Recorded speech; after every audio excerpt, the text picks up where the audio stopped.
Greetings, peace be with you. So in this video, I'm going to share with you how to smoke weed productively. Now, if you have been following this channel for a while, you know that around 3 months ago, I made a video saying that I'm quitting weed.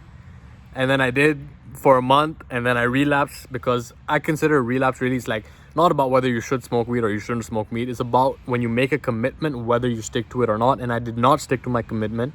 And I don't judge myself for that, even though in the moment I did shame and guilt myself. That moment gave me the awareness on what's going well, what's not going well, and how can I improve moving forward, right? So 3 months ago, I said I'm quitting weed. 2 months ago, I was like, yeah, I'm done smoking weed. And then within the last few months, I've smoked weed a couple of times, right? So what is my perspective at this point? Because in some previous videos, my perspective may have been different. And right now, just wanted to share some reflections with you, right? So what does it mean to be productive? Okay, that's such an important question, because we are all striving to become all that we can be.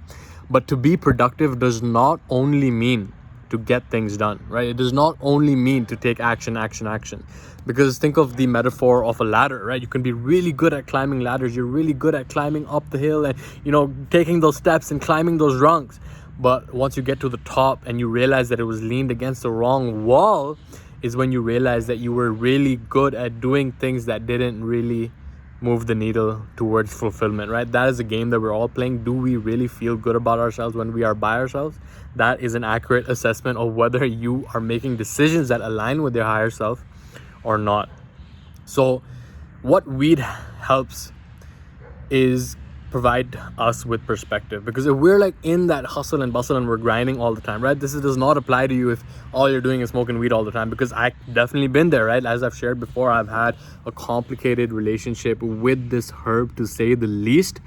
And it all comes down to awareness, right? It all comes down to whether our decisions are being made through the lens of compulsive reaction or conscious creation. Are we choosing the way that we are behaving, or are we behaving in ways that don't align with our higher purpose? Okay, it all comes down to that, and having the consciousness to know whether something is going to serve you or not is only something that you can know. I do not know that for you, right? Maybe you're like, oh, I have to smoke weed, right? Maybe if you have that model in your head, you're like, I want to smoke weed, it helps me. You can go online, look on Google, benefits of weed, and you'll find so many benefits, and you can rationalize that choice for you. You can be like, okay, I think that weed's not helping me out. You can go negative side effects of weed, and then you find all the negative side effects, and you're like, shit, I might have to quit, right? So it's like, you'll always find evidence for whatever it is that you believe. And I believe that getting the right things done is more important than getting things done. And sometimes it's important to get that awareness on whether we are actually doing the right things or not, to get that awareness on whether we are leaning that ladder against the wall towards our highest ideal, or whether we are leaning that ladder against the wall of what we have been conditioned through society. And what weed does, in my experience, is provide space for that perspective, right? Is that when you light up and you've been grinding a lot, right? You've been hustling, you've been grinding, you've been doing a lot, then it helps as a tool for reflection to get perspective on it, okay? I believe that weed is psychedelic. Yes, a mild one, but it does provide us with, it shakes up the pattern that's going and allows us to get perspective on it and assess whether we are headed in the direction of our highest self or not. Now, is weed the only tool to do this? Definitely not, okay? Definitely not. Journaling is a great tool for this. Meditation, silence is a great tool for this. Working with a coach is a great tool for this. There's so many tools. Weed is just one of them. And like I said, I smoked once in the last 2 months or twice in the last 2 months, and I don't feel like I need to, right? And the one rule that I follow for myself is never to keep any on me, because I notice tendencies through my experience that if I have it on me, I just end up smoking it all. Even if I've tried in the past, I'm just going to smoke once a week, and then I have it on me, and then I smoke every single day, right? So knowing what your tendencies are, having that awareness is the name of the game first and foremost, right? So really it comes down to when we take action and we don't reflect on it, then we just keep taking action, because that's what we think we need to do to feel worthy. But when we take action and then use tools that allow us to get perspective on it, then we can assess whether we are actually taking that right action. Okay, to reiterate, productivity is not just about getting things done. It is about getting the right things done that actually move the needle towards your purpose and path in life, okay? So again, I am not condoning it. I'm not saying that it's bad. I'm saying that it's something that can help. Now, I made another video about the vibration of weed, and this is the scale of consciousness that was created by Dr. David R. Hawkins through behavioral kinesiology. And it's not a rule of thumb, right? It's not a rule of law about consciousness. It's not every human emotion, but it does provide some awareness on where it is vibrating, what frequency, right? So the way I see it, weed vibrates at the frequency of acceptance, right? Because when you get high, it's like you accept everything the way that it is, and you're like, it's all good. Now that can be great if you're like at a very low point and you're at shame and guilt, but if that becomes the escape whereby you need this external substance to make you feel acceptance, then it's like you feel that for the moment and then you drop back down and you crave that state again, and then you get hooked on it, you become attached to it. So the most dangerous path to go down is that of getting attached to anything, right? Like right now, what I'm dealing with is attachment to this beard. I'm like, is my sense of self attached to this beard? Like, what will happen if I shave my beard? Before it was my hair, then I shaved my head, and then I realized, okay, I don't need this. The same thing with weed. It's like I was at a path where I thought I needed it. I thought that if I didn't have it, I wouldn't be myself. And it was very tough to actually break that addiction. But once I did, I realized I didn't need it. And then when I did go back to it once unconsciously, and then the other time was more consciously, it provided awareness, and I used the tool rather than have it use me. And also, like when you are using this as a tool for reflection after you're actually taking a lot of action, right? This is not about just getting blazed up all the time. This is about taking a lot of action and then reflecting on that action so that you can optimize ahead.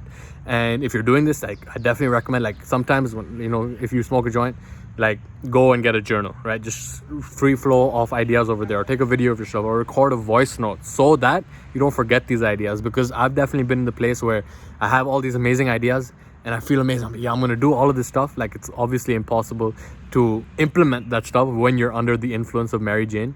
So that's like a different, you know, a state of mind when we actually have to complete them. But just in terms of brainstorming and get out the ideas, I feel like marijuana does play a part in spinning the wheels over there in that direction, oiling the wheels to let those thoughts flow and let those ideas come as well. Now again, you do not need it. I'm not condoning it. I'm not saying that you should become dependent on it. I'm saying that it is a tool that can help us get that awareness and get the ball rolling in that direction as well. Okay, so yeah, just some thoughts that I wanted to share with you. Like at this point, people are like, yo, do you smoke weed? Like, what are you doing? Like for me at this point, I do not feel the craving to use it.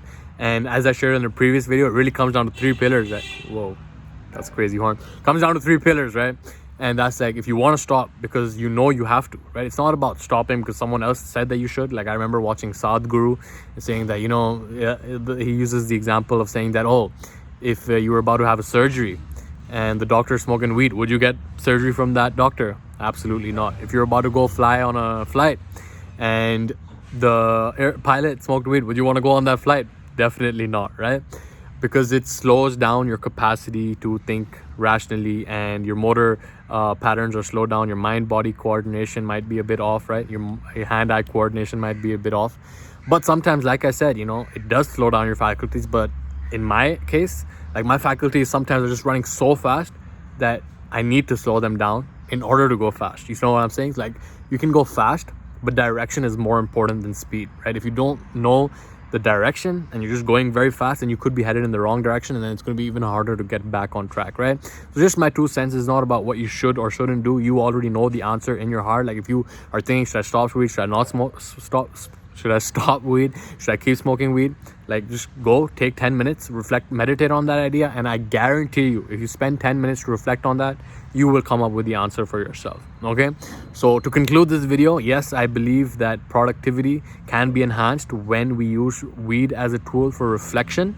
No, I do not believe that weed is the only tool that we can have for reflection, but it just depends on your unique situation and your unique journey, right? We're all on our own journey, so important to have that awareness over there. And of course, I made other videos about this as well, but it's worth mentioning that, you know, like the type of weed that you have is important, and then you know, who you're with, and then if you're taking journal articles, all of this stuff also plays into that matter. Okay, so I will leave you in the peace and power of the one infinite creator. Leave a comment below letting me know what has been your experience with weed. I love communicating with you. I read almost all the comments, actually all of them. Don't reply to all of them, some of them are just negative, but yeah, man, open up the discussion, let me know your experience, and with that, I will catch you in the next one.